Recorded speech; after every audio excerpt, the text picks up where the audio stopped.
صلی اللہ علی حبیب محمد وآلہ وصحبہ وسلم۔ بسم اللہ الرحمن الرحیم۔ آج ہم جو بات کریں گے وہ ہے اولاد کا نہ ہونا۔ تو اولاد کا نہ ہونا یہ مرد اور خواتین دونوں کی طرف سے یہ معاملہ پیش آتا ہے۔ تو کچھ مرد کی وجہ سے مسائل پیدا ہوتے ہیں یا کچھ عورت کی وجہ سے مسائل پیدا ہو جاتے ہیں۔ تو مرد کی وجہ سے اولاد کا نہ ہونا اس کی 3 مین وجوہات ہیں۔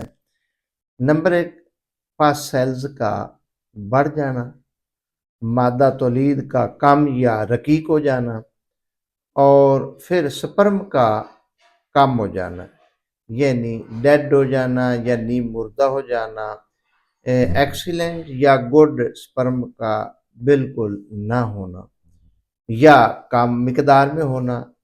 تو اس لحاظ سے پھر بچہ نہیں ہوتا۔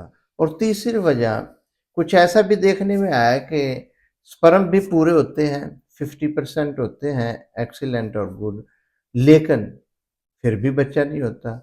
تو وہ مرد کی طرف سے جو مین مسئلہ ہے وہ صورت انزال کا ہوتا ہے، یعنی جلد ڈسچارج ہو جانا۔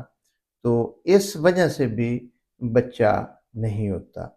تو عورت کی وجہ سے جو اسباب ہیں وہ ہے مینسز کا بالکل نہ آنا، یا 2-3 ماہ بعد آنا، یا بالکل کم مقدار میں آنا اور درد کے ساتھ آنا۔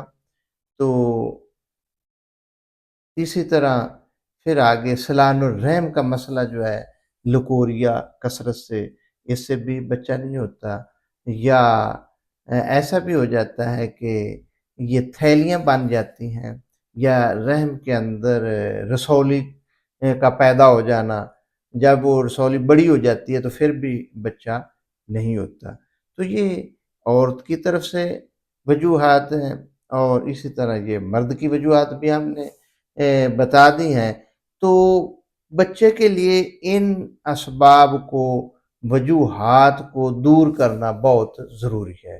یہ جتنے بھی مسائل ہیں سب سے پہلے ان کو ٹھیک کیا جائے، خواہ وہ مرد کی طرف سے ہیں یا عورت کی طرف سے۔ تو ان مسائل کو ٹھیک کرنے کے بعد پھر اللہ کی بارگاہ میں دعا بھی کی جائے، کیونکہ دعا کا کرنا بھی بہت ضروری ہے کہ یہ جو اولاد کی نعمت ہے یہ اللہ کی طرف سے، اللہ تعالیٰ جس کو چاہیں اولاد سے نواز دے۔ جس طرح ذکر علیہ السلام کہ ہاں اولاد نہیں تھی اور آپ بڑھاپے کی حالت میں چلے گئے، اور آپ کی عورت بھی بڑھاپے کی حالت میں چلی گئیں، تو آپ اللہ کی بارگاہ میں دعا کرتے رہے، اور آپ کی جو دعائیں وہ قرآن پاک کے اندر موجود ہیں، جس طرح رب حبلی من لدن کا ذریۃ طیبۃ انک سمیع الدعاء، اور دوسری دعا ہے رب لا تذرنی فردا وانت خیر الوارثین۔ تو آپ یہ دعائیں اللہ کی بارگاہ میں کرتے رہو، اللہ تعالیٰ نے آپ کو یحییٰ علیہ السلام عطا فرمائے۔ تو اسی طرح ابراہیم علیہ السلام، آپ بھی بڑھاپے کی حالت میں چلے گئے، اور آپ کی بیوی بھی بڑھاپے کی حالت میں چلی گئی، اور اس وقت آپ فن ہو چکا تھا آپ کو، لیکن اس وقت اولاد سائنسی روح سے اگر دیکھا جائے یا طبی روح سے تو پھر اولاد کا ہونا ناممکن تھا، لیکن اللہ کے جو نبی ہوتے ہیں ان کا اللہ پر کامل یقین اور بھروسہ ہوتا ہے، تو وہ مایوس نہیں ہوتے۔ اور ان سے ہمیں بھی یہ درس ملتا ہے، سبق ملتا ہے کہ ہمیں مایوسی کی طرف نہیں جانا چاہیے، بلکہ یقین رکھتے ہوئے اللہ کے خزانے بہت وسیع ہیں، مانگتے رہنا چاہیے، اللہ پاک ضرور عطا فرماتے ہیں۔ تو اسی طرح ابراہیم علیہ السلام دعا فرماتے رہے رب حبلی من الصالحین، تو اللہ تعالیٰ نے آپ کو اسماعیل علیہ السلام عطا فرمائے۔ تو آج بھی اگر ہم اللہ کی بارگاہ میں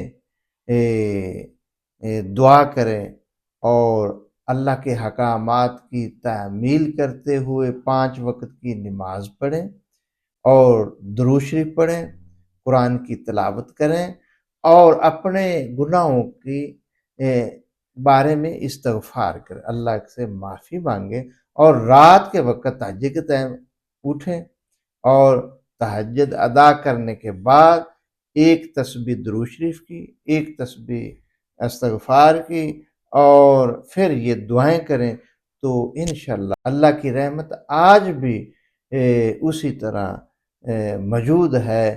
تو انشاءاللہ اللہ تعالیٰ ضرور اللہ اولاد کی رحمت سے نوازیں گے۔ تو کمی ہے تو انسان کی طرف سے ہے، اللہ کی طرف سے کمی نہیں ہے۔ اللہ کے خزانے بہت وسیع ہیں، اور ساری مخلوقات اللہ کے خزانوں سے ہر قسم کی چیز مانگ لے تو اللہ تعالیٰ عطا کرنے پر قادر ہیں، لیکن اللہ کے خزانوں میں پھر بھی کمی نہیں آتی، وہ پھر بھی بھرے کے بھرے رہتے ہیں۔ تو اس لیے ہمیں علاج کے ساتھ ساتھ روحانی طور پر اللہ کی طرف بھی رجوع ضرور کرنا چاہیے، تو اللہ تعالیٰ ضرور اس نعمت سے نوازیں گے۔ دعا اللہ پاک ہمیں ہر قسم کی بیماری سے